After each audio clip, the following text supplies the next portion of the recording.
The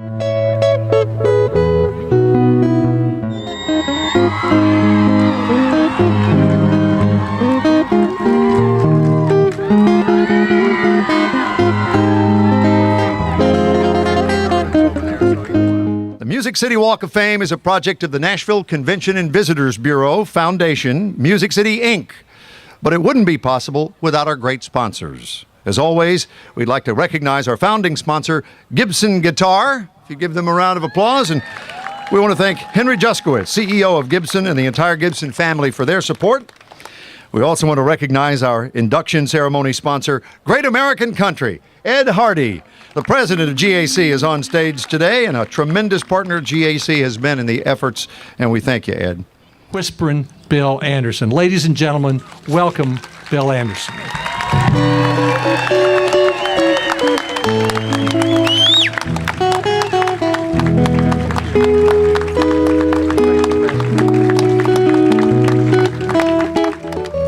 Thank you.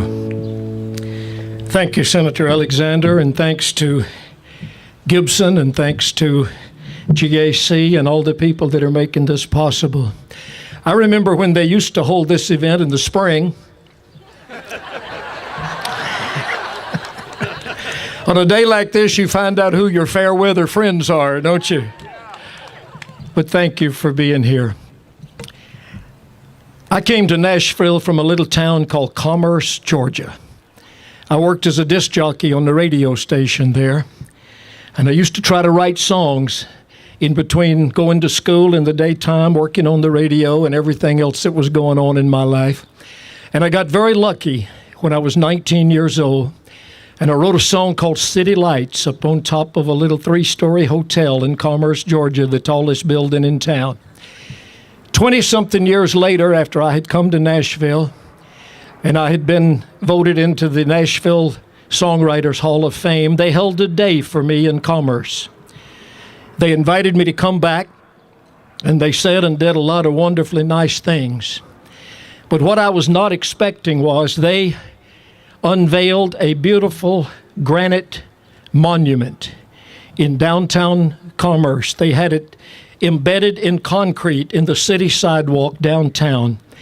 And I remember to this day what it said. The engraving said, Bill Anderson, Country Music Hall of Fame songwriter, wrote his first hit, City Lights, in Commerce, Georgia. About 5 years after the dedication of that monument, I was in the area and I had my young son, who was about 5 or 6 years old at the time, with me. And I thought how cool it would be to get off the road and go and show my son this monument. So we did. We stood by the monument and we took pictures. And as we were standing there, a couple who were obviously from out of town came up and they began to look at the monument. They did not have any idea who I was, obviously. They looked at the monument and the man said to me, "Excuse me, sir, may I ask you a question?" And I said, "Sure." He said, he pointed at the monument and he said, "Is he buried here?"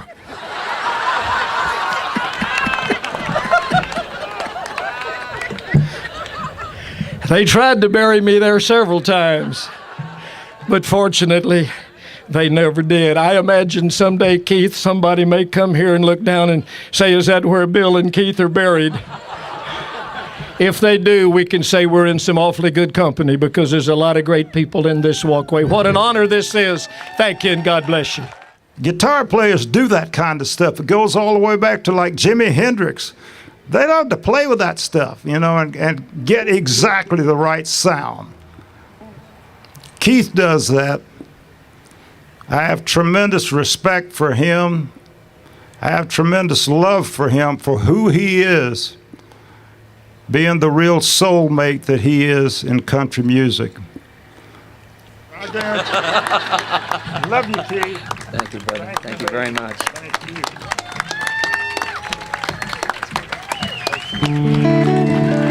Thank you, Ronnie.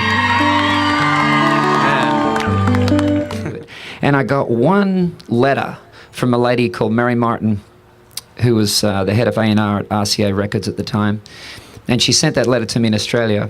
And I remember just being excited that there was something from Nashville that arrived for me. And she said in the letter that I listened to your music and I really enjoyed it. Unfortunately, right now, country music is in a traditional cycle, and your music doesn't really suit that. But I hope you can come back to Nashville and find a home, and just keep doing what you're doing. And what I took from that letter was it was perfect. It was exactly what I needed to hear. It was so helpful to me because because I grew up with guys like Ronnie and more contemporary country artists. I was out of sync with what was going on in the year that they signed Garth and the year they signed Alan Jackson and Clint Black was dominating the radio. I didn't fit into any of that.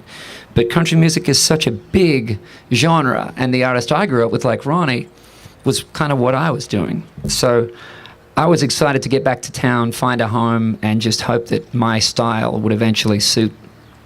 And for however many years it took, and there was a lot of them, I was grateful that this town was a great place to live in, and still is. And even more so, this town, this will be 20 years next year since I moved here. And I've had the absolute lowest lows of my life and the complete highest of highs have all happened in Nashville. And some of those great parts have been meeting people. There are a lot of them are here today, sitting on the bride's side of the aisle, I think. I wasn't sure which side of the church to put them on, but there they are. And then when I met my wife and brought her to town and crossed my fingers that she would love it as much as I do. And so I thought, just to make sure, I'll take her to Leaper's Fork, because you gotta love it when you come to Leaper's Fork. And so I took her out there, and at Franklin, Leaper's Fork, and she loved it. And I said, would you want to live here? And she said, absolutely. And so that was a good day. And then we were being so blessed to be embraced in this community, and we then gave birth to our first girl, Sunday Rose, at the Baptist Hospital here in town in 2007. And then in 2010, we gave birth to we brought into the world our second girl, Faith Margaret, in Centennial Hospital. So we have two little Southern Belles. People used to ask us, do you think they're going to have an American accent or Australian? And I said, I think they'll probably say, g'day, y'all.